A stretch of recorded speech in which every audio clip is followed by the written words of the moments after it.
Performance mode is a highly requested feature from our community, and that's a setting that the players can choose within the options to run the game on a 60 frame per second mode. You can swap between the performance and quality mode seamlessly. When you are playing on the PlayStation 5 Pro, you can choose between your preferred upscaler PSSR and TSR.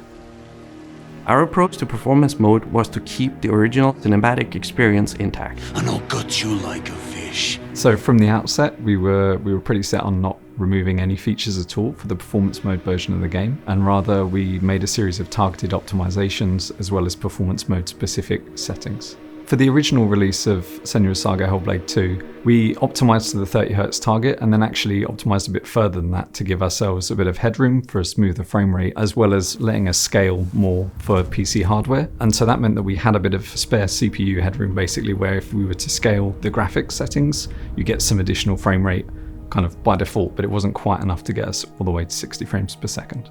So because we had that headroom for the quality mode version of the game, that meant that we did actually have a couple of 2 to 4 millisecond spikes that would never affect the frame rate. However, in performance mode, these became a large part of our frame, and so we spent quite a lot of effort in targeting and removing all of those. This often involved spreading work across lots of frames, and particularly around spawning characters and items, level streaming and garbage collection. For our general CPU performances, you might imagine for a game like this, a lot of it was spent on our characters, their animation and their physics.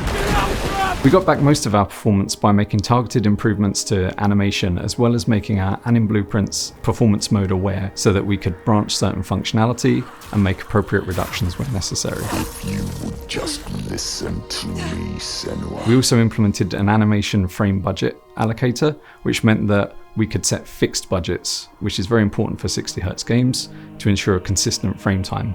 And then anything beyond that budget would just push to later frames. We also set this up with a priority system on characters so that this would not affect primary characters within a scene. Also, as our animation blueprints were performance mode aware, we were able to scale the physics on the characters for performance mode only. Reaching our goals on GPU was a combination of lower resolution, scalability settings, and performance mode specific settings for lighting and shadows to reduce their cost. We also made improvements to post-processing and VFX. In addition to this, we made our Niagara systems performance mode aware, which meant that we could branch their functionality as well.